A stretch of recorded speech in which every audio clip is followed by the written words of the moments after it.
The other one that I finished technically in March, but I was reading it for April, was my nonfiction for April. All of that was wrong. Hello everybody, my name is Kelsey and we're about to get very, very nerdy with my March wrap-up.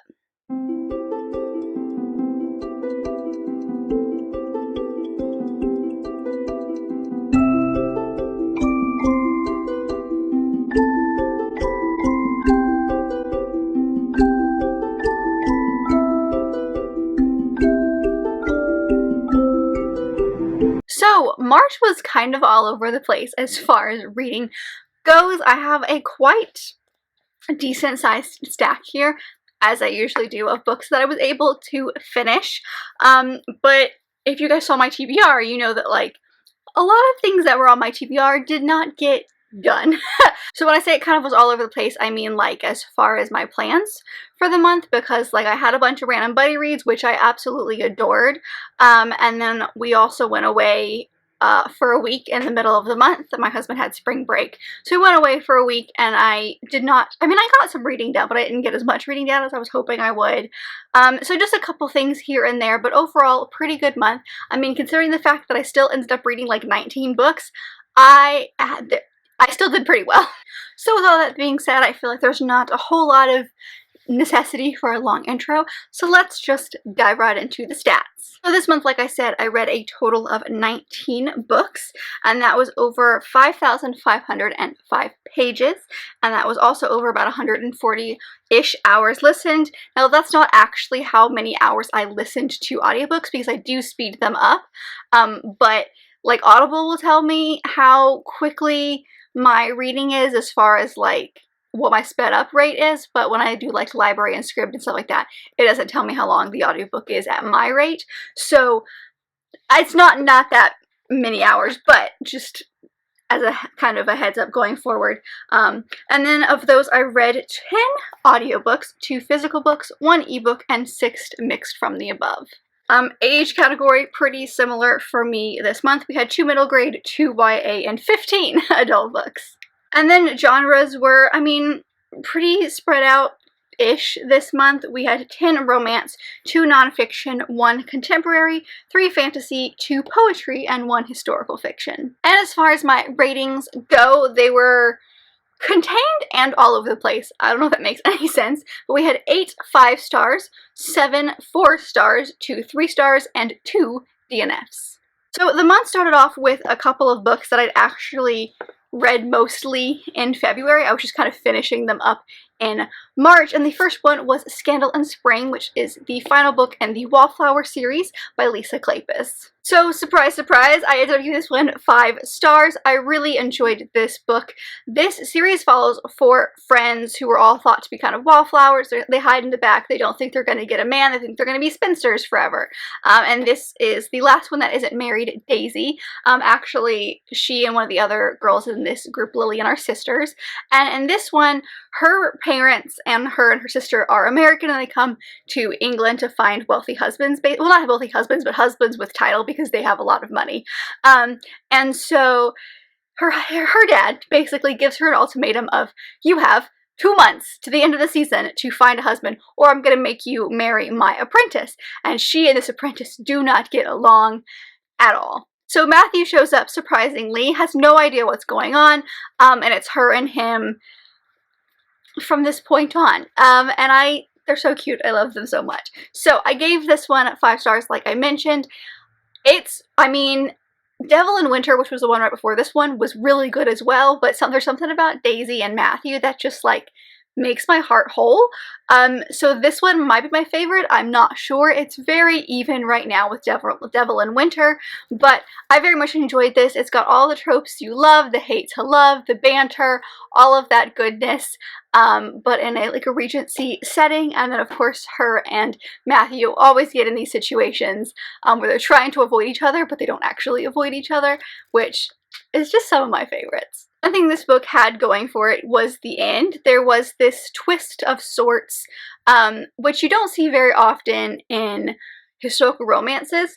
You don't have a whole lot of twists and turns very much. There's a lot of miscommunication and stuff like that, but as far as like big twists, there's not a whole lot of that. But this one had it, and it I honestly was worried about how this book was going to end, which I never am when I start a historical fiction. I feel like, or historical romance, I feel like it's very easy to go into one of these books and know exactly how it's going to end, but you're not sure on the process of how to get there. And this one made me legit question how this book was going to end.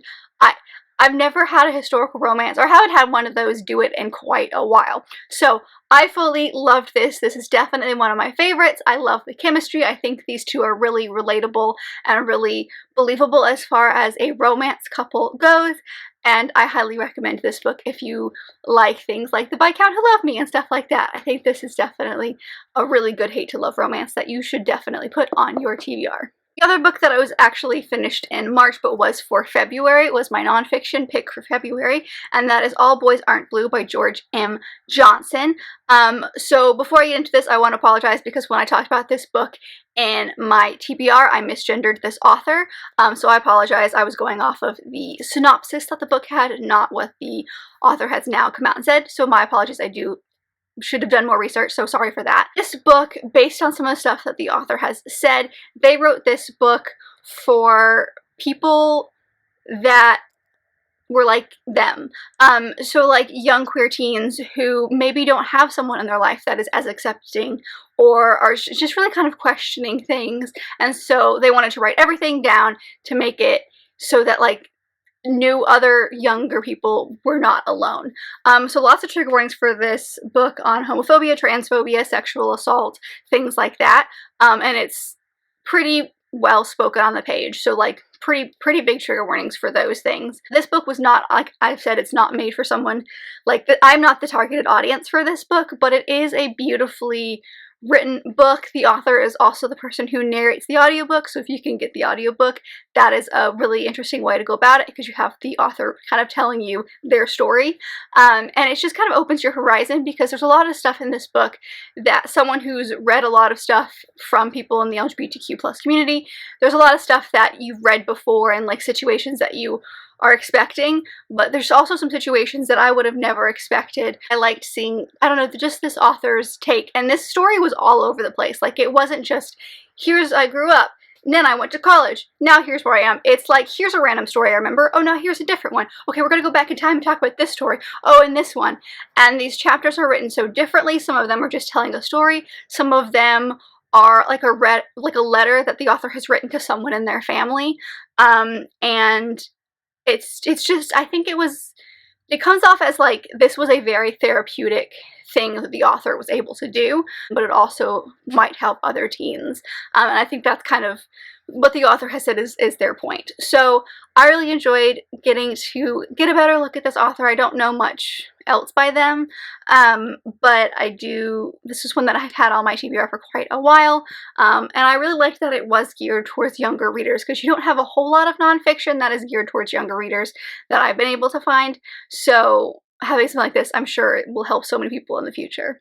The next one I picked up was my Tessa Dare buddy read, which was Any Duchess Will Do. This is the fourth in the Spindle Cove series, which is one that I've been reading for quite a while now.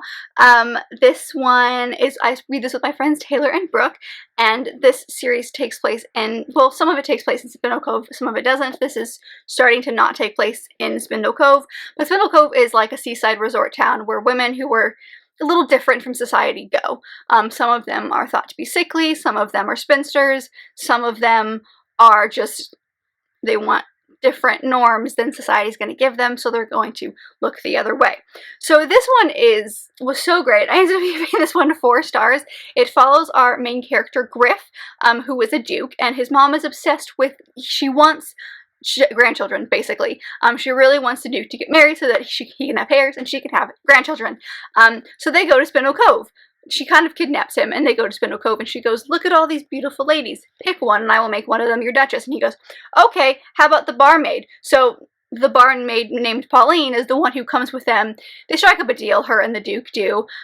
She really needs to get away from her family, and he offers her money where she can kind of open up her own business. She really wants to have a lending library in the town of Spindle Cove, and so he offers her money to do that if she comes to town with them for a week and basically fails at being a duchess because he gives his mom a week to do this. And so she goes to them with them to town, and it's the Duchess basically trying to make someone, the current Duchess trying to make someone a possible future Duchess. And then obviously Pauline and Griff have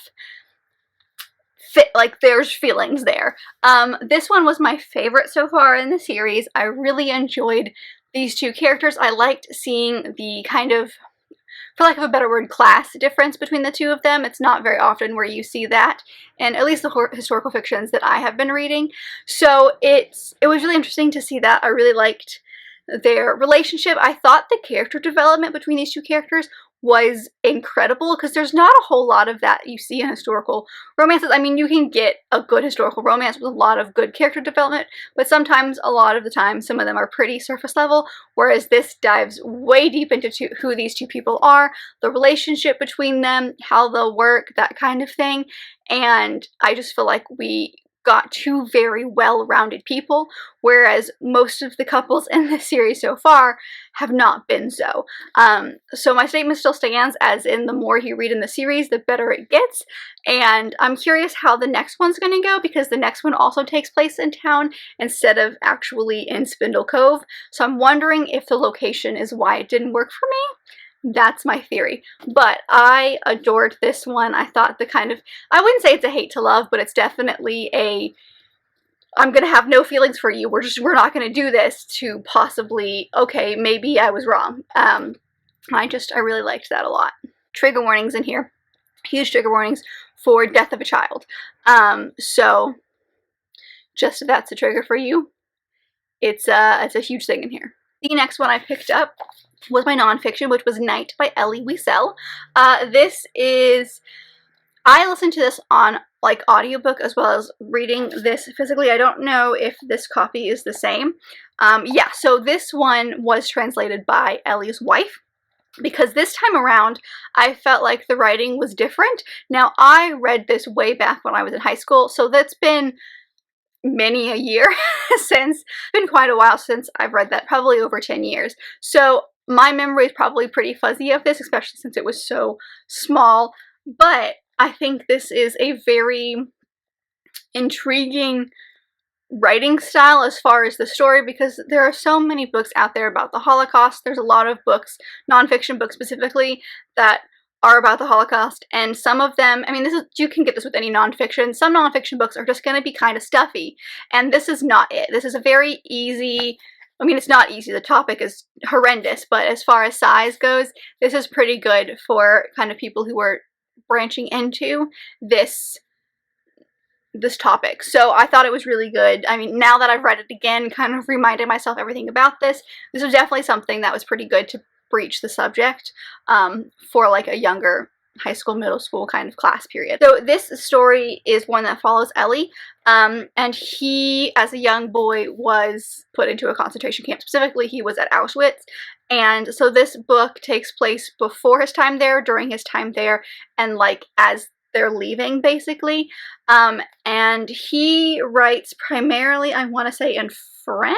Yeah, he wrote it in French. So this is, I mean, any book about the Holocaust is not going to be easy, but this is not easy by any stretch of the imagination.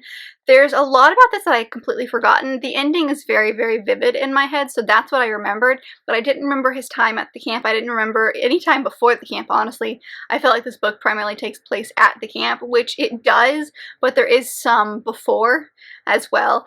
So it's really just him, and it's very simplistic writing, because I feel like this is written from a young boy's perspective. So it's going to be very simple. He's not going to have a lot of complex words to describe everything, but also the fact that it's translated like from French into English, it's also probably a more simplistic look at the story than maybe even Ellie wrote it. This is a very, you know, powerful story. It really puts you in that place. It really puts you in the camps and things like that. And the fact that it's from someone who was actually there, just lends how credible the story is. And multiple times while reading, you kind of forget that this is not fiction, that it's actually a man recounting what happened to him. It's very impactful, very powerful. I don't want to say I enjoyed, because that feels like the wrong word, but I definitely have a different look than I think I even did when I read it the first time. So I am glad that I went in to read this one. I gave this 5 stars, by the way. I think I forgot to say that. The next book I ended up picking up was another buddy read that I did with my friend Taylor. This is like the 3rd one I've done this month with her already.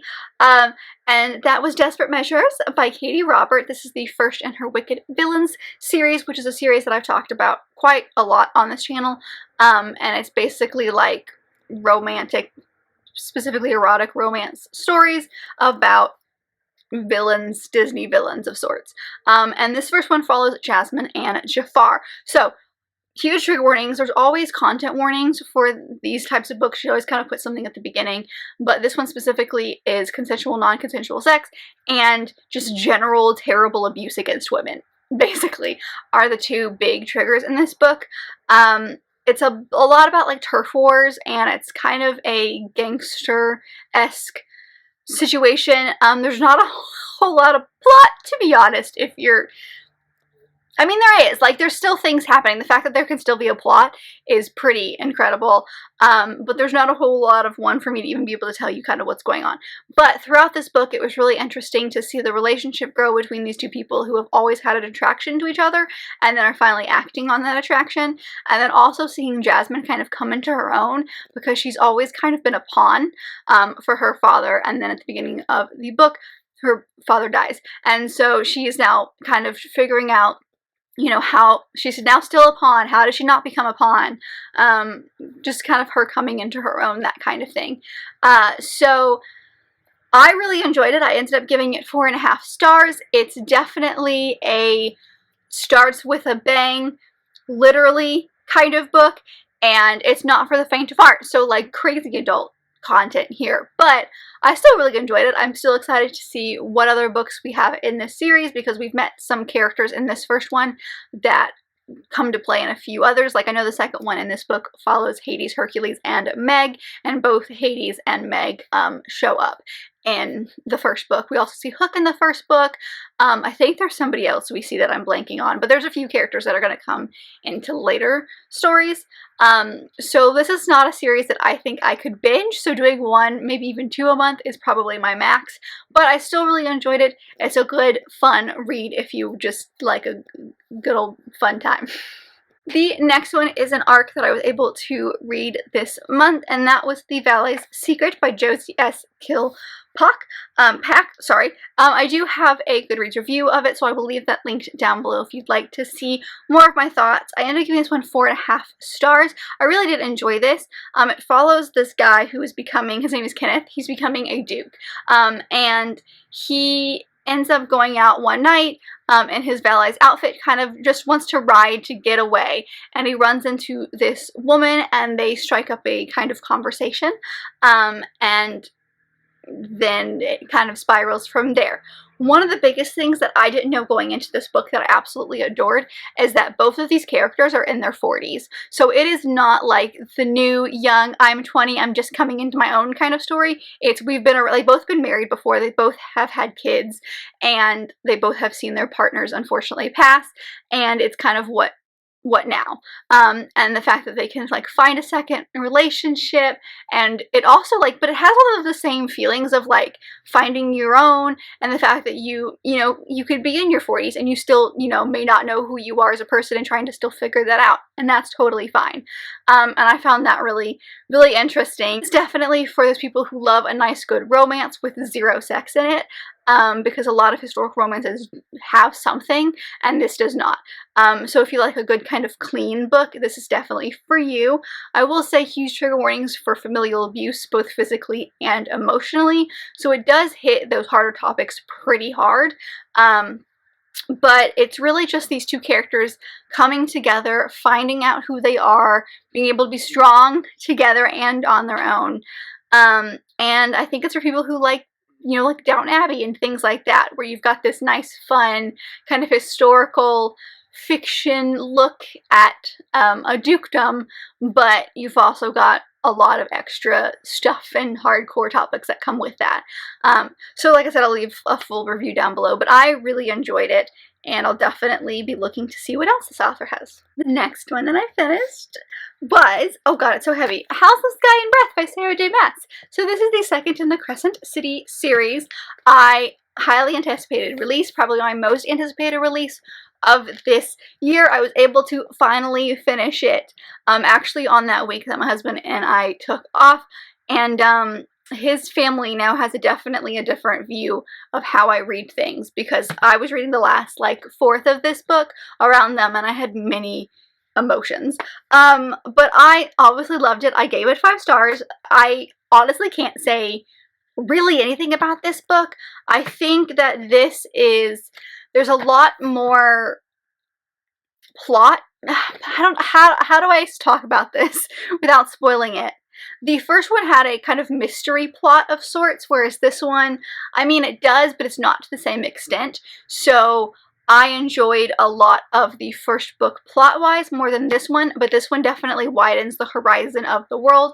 We learn a whole lot about a whole lot of different things in this kind of Crescent City world that Sarah J. Maas has created. I will say, trigger warnings for trauma, PTSD, things like that, because both of our main characters have gone through some stuff after, well, just in general, but specifically after the events of the last book. And it was really nice to see Bryce and Hunt in a different light of sorts in this one. And there's just some characters that like we come to know. Like, I feel like we know a whole lot more about Rune from this book than we did in the first one. There was quite a few twists and turns in this one, but I will say the first one had that like last 50 pages, you could not put it down. There was so much happening, whereas this one, it was more like the last 20 pages or so. But while the last one didn't necessarily have a huge cliffhanger, this one does, which, based on my experience with the Akatar series, is kind of what she does. Because like the first one, I mean, she writes in a way that like wraps up everything, so if it is a standalone, it doesn't get gotten picked up by the publisher, then there's a way for it to end. Whereas the second one, at that point, she's, you know, probably has a contract for a few more. But the cliffhanger on this one, I'm not even sure. Like, it's been almost a month-ish, not quite a month, since I've read this, and I'm still a little shooketh, to say the least.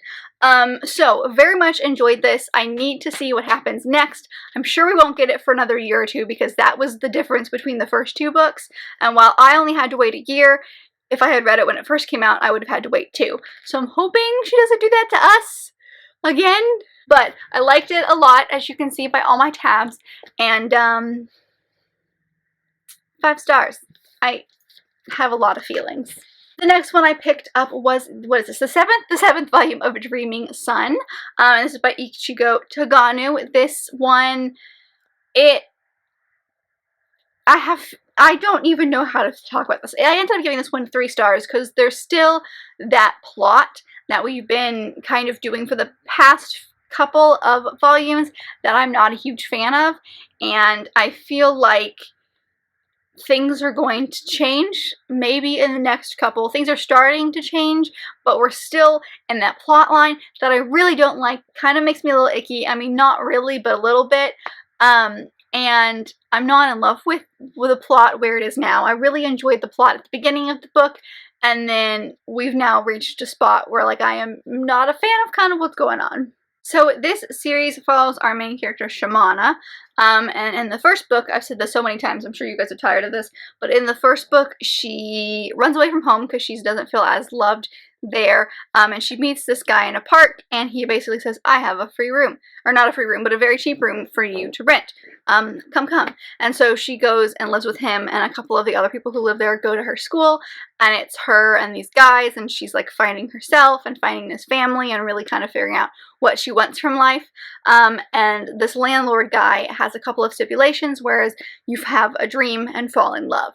And so we follow her doing primarily the second part of that, but she's a little all over the place. But the plot line we're at now, like, it kind of showed up in the 5th volume, and I was a huge not fan of it, and then in the 6th volume it got a little bit better because like it was still there, but the aspect that I hated the most out of it was gone, and then that aspect came back in this one, and I don't like it.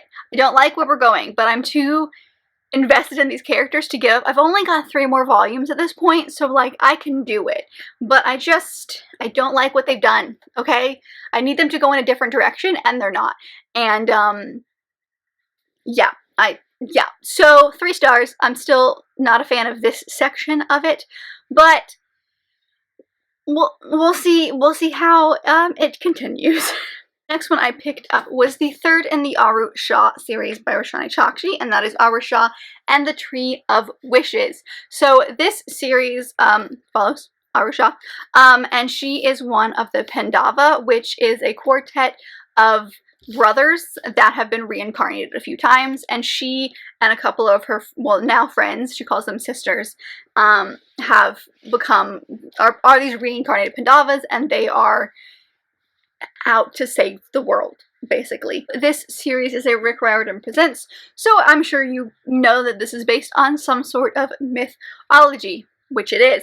And it's really cool to see the modern take on this. These are just pure fun, honestly, and I ended up giving this one 4.5 stars. A lot of the middle is a little muddled for me, and I don't know if that's because I tried to read this when I was doing other things, or if it just kind of, there was too much going on. This one out of the 3 that I've read so far feels the most action-packed, and while the others are non-stop action, there's still kind of those moments in between the action, and this felt like there was none of that. It just kept going and going and going, and it was a little tiring after a while, which I think is why it didn't get a full 5 stars for me. But I still really enjoyed my time reading this. It ended on a huge cliffhanger, so I'm very interested to see what the next book's going to be like. I'm very interested to see where this series goes, because it was supposed to be a quartet, and now there is a 5th one coming out this year, so I'm curious if, like, the 4th one actually kind of wraps up, and then everything beyond that is going to be kind of a standalone spin-off of sorts, or if the story's just going to keep continuing. I don't know.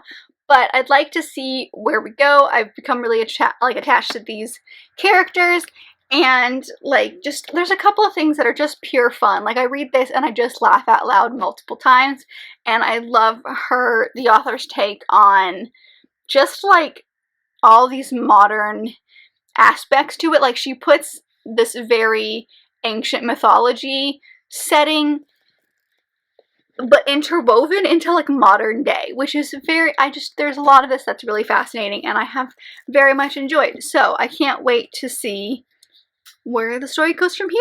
And this was just pure fun. Like, this is just a pure fun, fantastical, whimsical adventure. The next couple of books I read for the week-long kind of like gear up for William, that was a kind of mini readathon that Geo Book Roast did in preparation for the magical readathon that's happening this month.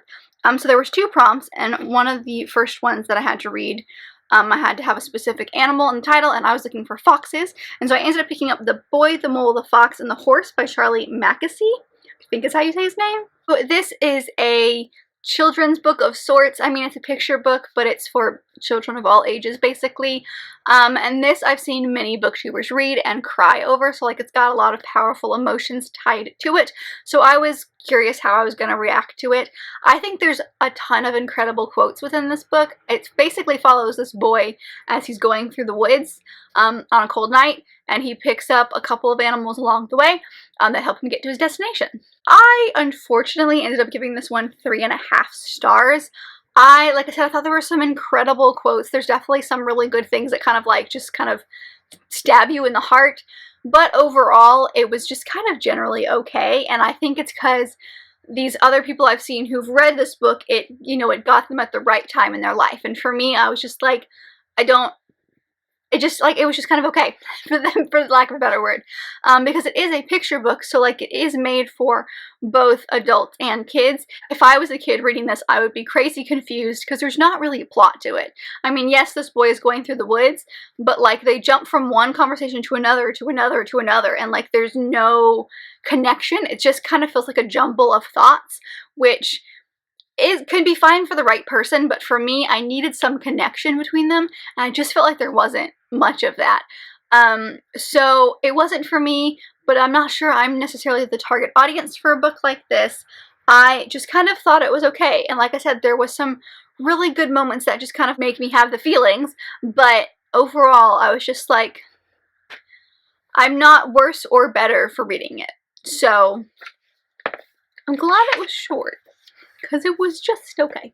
And then the second book that I had to read was one with the word hunt in the title, and so I went with this poetry collection, which is Goddess of the Hunt, and this is by Shelby Eileen.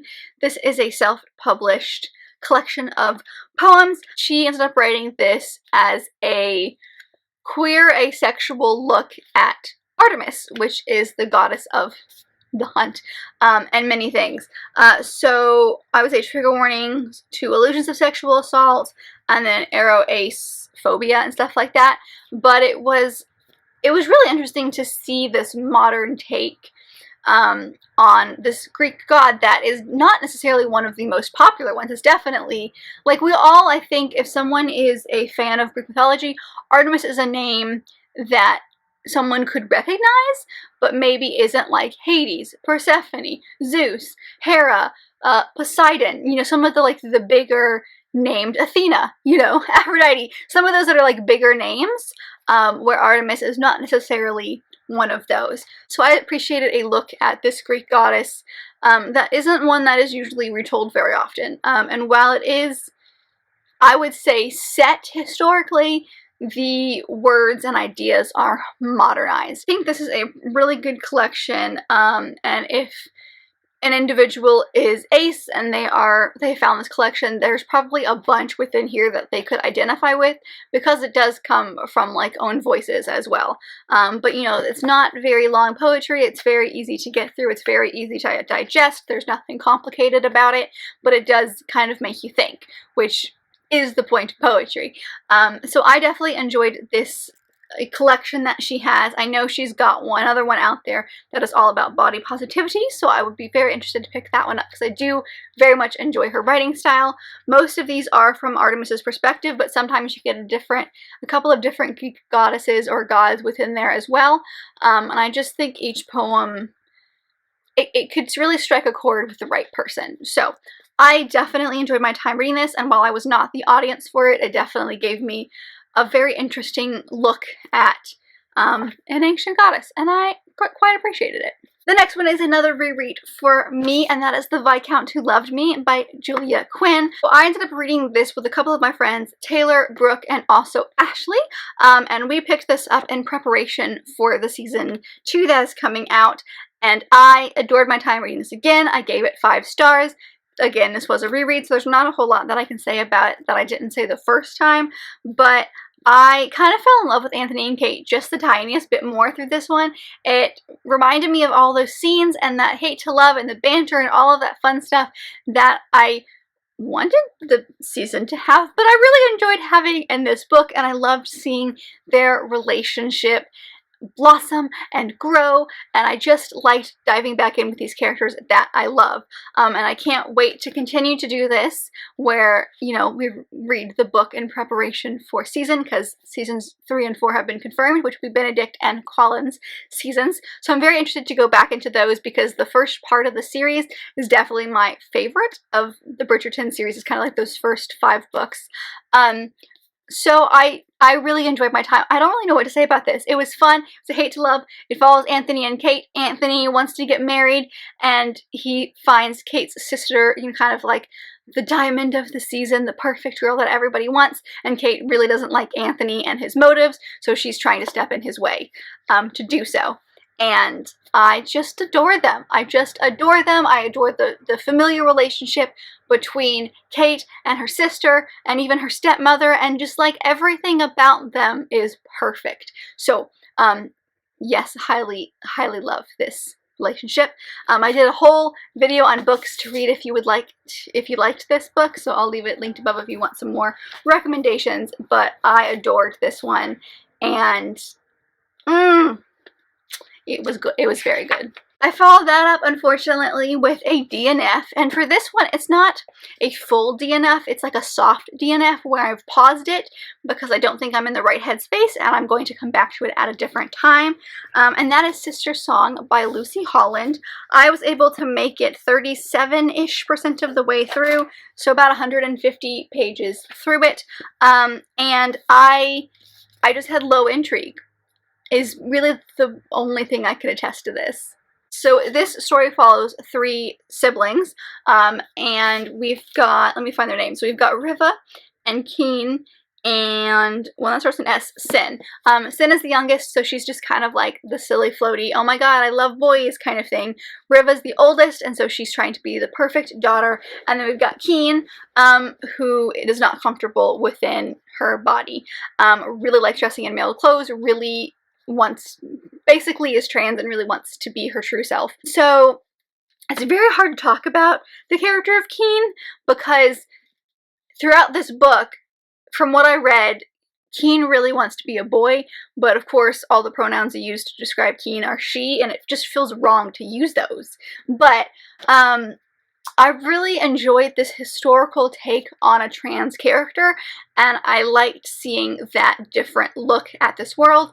This is also kind of takes place in a keep where they have for most of their life kind of respected and worshipped the old gods, gods of the country, the gods kind of what Christians in this time would consider pagan gods. And then you've got the mom and this priest who comes in and basically is trying to bring Christianity to their town. And so there's this war between religion.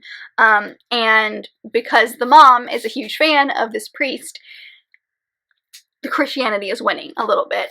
So it's got a lot of historical things to it, and I think I really was just in a mindset where I wanted to read some romance, and this was just not it for me. I feel like I was disconnected from these characters. I really liked the character of Keen. I didn't mind the character of Riva, and then Sina, or the youngest daughter, drove me crazy. I didn't want to have anything to do with her. And they switched perspectives between these 3. So I'm not done with this. I think I will pick it up at some point. Like, I'm almost halfway through, and I'm very interested to see, because the magic is starting to come into the keep a little bit, but I had the same feelings that I did when I was reading like Lord of the Rings a little bit, where like I could see things happening. I was kind of interested in what was happening, but I felt really far away. I felt like it was kind of happening over there. I didn't have really any immediate danger, any immediate connection to these characters. So I want to continue, but again, I think I'm going to soft kind of DNF it, and we'll pick it up at a later date instead. Next two I'm going to do together, because that is the Wall Street Titan duology, which is Wall Street Titan and Titan's Addiction, and these are both by Anna Zars. So the first one I picked up because it was on my TBR. It was one of the books that my lovely friend Taylor kind of put on my radar. I wanted to read it in February, and I just, didn't have time. So I picked this one up. I do have both of the audiobooks on Audible, and the first one follows our 2 main characters, Marcus and Emma, and Marcus is exactly what it sounds like. He's on Wall Street. He's a billionaire. Like, he's got billions and billions of dollars. Like, it was really bizarre because I work in finance, and I was reading things and I was like, this is weird because I'm understanding everything that he is saying.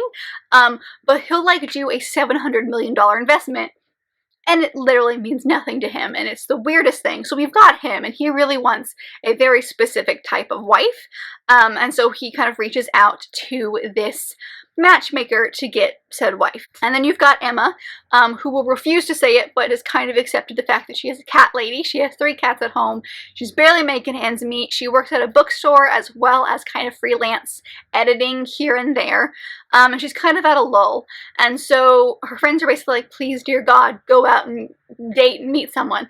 And so she ends up agreeing to date this guy that just messages her on one of the dating apps. His name is Mark. And so she goes to the place where he was supposed to meet and runs into Marcus, thinking that he is this Mark guy. And then Marcus is there hoping to meet this perfect lady that he's been set up with, who's named Emmeline. So you've got Marcus, Emma, Emmeline. So like there's a whole lot of mix-up. And so these 2 characters end up meeting, realizing the mix-up, and then Marcus can't get Emma out of his mind. And so he just kind of like keeps reaching back out to her, and it is their romance. I would highly suggest having the second one on hand like I did, because the first one has a huge cliffhanger, and I was not mentally prepared, and I was like, oh no, I have plans, I need to keep reading other things, and then I just had to continue to the second one. So these are both good. I gave them both 5 stars. I adored the relationship between Marcus and Emma. I thought this whole like opposites attract thing was really cute. I really like, Marcus is very much an alpha male kind of character, but to the point of, I'm not going to do anything that you are uncomfortable with. So he's going to take control, but he's not going to take control without you saying it is okay for you to do what you are doing. So he's going to check every step of the way. So it was really interesting to see this very kind of like dominant character be very, very sweet at the same time, and just kind of the two of them as they discover their feelings towards one another, and this guy who hates animals kind of come to fall in love with these three little pom-pom-like cats. Like, they're not pom-poms, but like that's kind of what I envision as these big fluffy white cats. And they're just, I love them so much. And the smut in this book is like top-notch smut. This is a very, very good alpha billionaire type romance if you like that difference. And they both have their own issues, and of course it's the two of them as they come to terms with their issues and their feelings, and oh my god, I loved them so much. So yeah, I read them back to back within like 2 or 3 days of each other. They both got 5 stars. Highly recommend. Will be going back to this author multiple times. I know that this author is coming out with something soon-ish, so that's on my radar. I love them. And there's some things in this book that hint at possible spin-offs, especially between a couple of the side characters within this book, and I'm very curious to see how that was gonna go. I just am very emotionally attached to these humans, and they're not even real. So yes, this was a fantastic decision, and I love them. I'm obsessed with them. It was very good. The next one that I picked up was another Wallflower book, and that is the second one, which was It Happened One Autumn, and this one follows Lillian, which is the sister of Daisy from the 4th book, the first one I talked about, and I don't think I mentioned it, but I've read both of these buddy reads with my friend Taylor, and this one follows Lillian. She's super headstrong, and her parents obviously want her to get married. She's like, I'm not, no. So they have a kind of country party at this Earl's house, and he is the Earl of Westcliff. Marcus is his name. And so I think there's some things that might have happened between the two of them in the first book, which I missed out on, because it started off like we should know that they already didn't like each other, but it didn't take away my enjoyment from this book. I adored it. It was just the two of them at this house party as they try to stay away from each other, and then just always gets pushed in the same area together. Plus, Marcus is trying to do business with Lillian's father, because he's a big businessman, and he's hoping to maybe get in on his business a little bit. So that's why their family is there. And Lillian and her sister are just the craziest of crazies, and Marcus cannot stand them. Specifically Lillian for some reason, and so it's the two of them. I ended up giving this one 4.5 stars because I was listening to the audiobook and physically reading this, and I think I shot myself in the foot with this one, because in the audiobook there's a scene that is very questionable. It's a romantic scene that's very questionable. So in the book, it's how the author originally wrote it, and in the audiobook it has been rewritten so that scene is not in there, and anytime that scene is mentioned in the future, it is tweaked a little bit. So I noticed it right away, because they jump all of a sudden to like where like this part where the scene should have happened, and it didn't happen, and I was like, excuse me. So I went to my physical copy and I went through, and I realized that they had just taken out this big chunk. And after, having a conversation with Taylor and kind of talking and thinking about this, they took it out because that scene is very, very questionable. It's not outright non-consensual, but there's a couple of things that happen, and there's one specific thing that kind of happens that makes it very questionable. And so they took it out of the audiobook, and they took out any mention of that specific scene from the audiobook for that. So I spent like the middle section of the book trying to figure out what was in the audiobook and what wasn't, and so I think my focus on it really took away. There was a lot of lull that happened in the middle that like I don't even remember what it was. I remember the beginning because it was all the bantery goodness, and I remember the end because it was a lot of action, and then the middle is just kind of questionable. I don't really know what happened because I was so focused, and that's entirely on my fault, which is why I didn't get the full 5 stars. However, I really adored these characters. Lillian is so headstrong and will not go against her beliefs, and I really liked that. I really liked seeing that very strong character. I know I've said it a million times, but if you like the Viscount Who Loved Me, this is perfect for you as well. I hadn't read it by the time I made that video, but it's perfect. It's got those like bantery, whimsical goodness moments, but they also can't stay away from each other. It has all of that, and I really adored this hate to love in here because it very quickly turned to love, and it was just so sweet. So yes, highly recommend this. I would recommend going down the audiobook route if you can, because like I said, that scene there's a questionable scene that's taken out of the book, and so the author and the audiobook publisher and everything tried to make that a little bit better, because I don't remember when this was originally written, but I know that they've done that. Like, a few authors have done that, where they've taken scenes out of historical romances that were questionable, and so they just don't want them in there anymore. This one was written in 2005, so I would suggest that, and also maybe don't physically read along. Don't do both at the same time, because then you'll be like me and you'll be on like a treasure hunt trying to figure out what's what. But I still really enjoyed my time reading this one. I love this series. I've now become a huge fan of Lisa Kleypas, so if you are a fan of Lisa Kleypas, tell me what your favorite one is, because I'd like to bump some of her books up on my TBR. But yeah, I love Lily and Marcus. I think they're so cute, and I love just seeing their romance blossom. And then also, like, if you haven't read the third one, which is Devil in Winter, have that one on hand, because the epilogue of this hardcore teases that one, and if I hadn't already read it, I would be immediately reading it. Honestly, I'm very tempted to reread it, I'm not gonna lie. But you're gonna want number 3, like, right away. The next one is my other DNF, and this one is not a soft DNF. This book is getting unhauled. And I have a lot of conflicting feelings, and that is Unmarriagable by Sonia Kamal.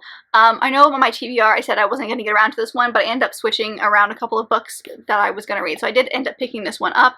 I made it, how many pages did I make it? I made it about 20% of the way, so 75-ish pages, and I couldn't do it.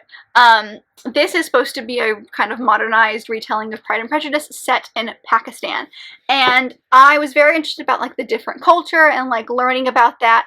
And this book starts with the kind of Lizzie character. Her name is Alice, and she is a teacher. She and her older sister Jane are teachers at this school, and the school teaches until girls get married, and the kind of community that they're in, they get married as teens. And so she's teaching primarily 9th grade, English specifically. So this book starts with her kind of teaching Pride and Prejudice a little bit and talking about marriage and all of these things. And so there's a lot of cultural differences between me and the culture in this book. So at first I thought it was just that. I thought it was, there's just a big culture difference, and that could end up being what it is. My biggest issue was the character dynamics and the family dynamics of the Bennet family, because you've got the same 5 sisters, you've got the mom and the dad, and the mom is ridiculous, and the Lydia character, who's named Lady, is ridiculous, but the character of Kitty, which is the 4th daughter, she is plus sized in this book, and there is so much outright fat phobia and fat shaming of her, and I hate it.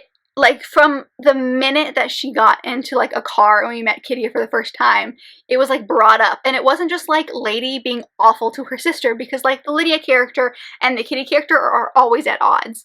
But it was, like, when when Alice was kind of telling the story of, like, just giving you background information about her family, so, like, the narrator of the story was doing that, it still had that twinge of, like, phobia to it, and I couldn't get behind it. And then we met the family, and I couldn't stand the family.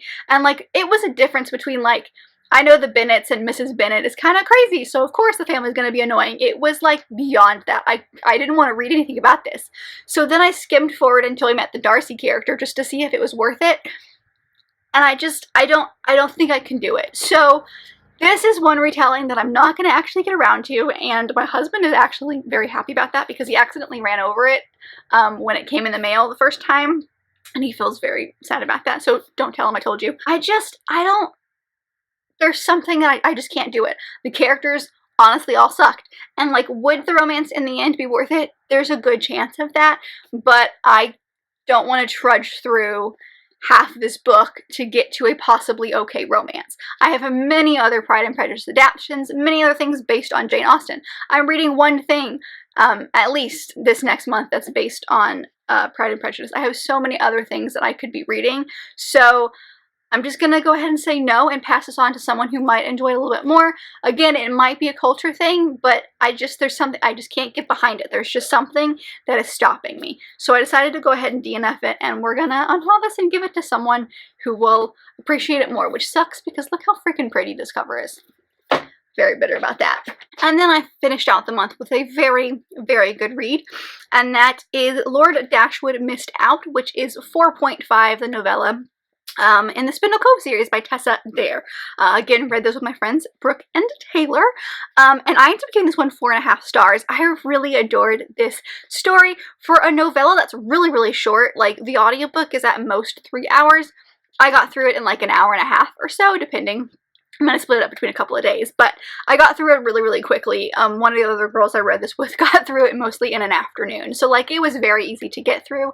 But like the character development and the character building between our two main characters was so good for a novella. Like you don't see a lot of that in novellas because they are so short, but in this one it was just incredible. So we have our main female lead, Nora Browning, and she is a writer. So she produced this pamphlet of sorts, this essay that was called Lord Dashwood Missed Out, and it got really popular. She started kind of going to different libraries and speaking out and telling women that they could be more than just a marriage and like all of this stuff. She kind of was speaking out for women, and she is on her way to Spindle Cove to speak at the lending library there. And so we have her, and then we've got Lord Dashwood, or Dash as he is called here, and he and Nora grew up together. They kind of studied together. He was a really good friend of the family, and then some stuff went down and he kind of left. And so then she wrote this pamphlet or essay of sorts. And so the two of them end up writing together, and there's a huge storm, so they get stuck in this carriage, and then they end up having to vacate the carriage and go to this kind of like inn. I mean, it's not really an inn, it's basically like a hut in the middle of nowhere, and they talk about all of their problems, and it's beautiful because like from the minute they got in the carriage together and they both went, I know you, I know you, I was like, this is gonna be good. Like it is. And then in between those chapters we do have chapters between Griff and Pauline, which are the characters from the Tessa Dare book that I read earlier this month. Any Duchess Will Do.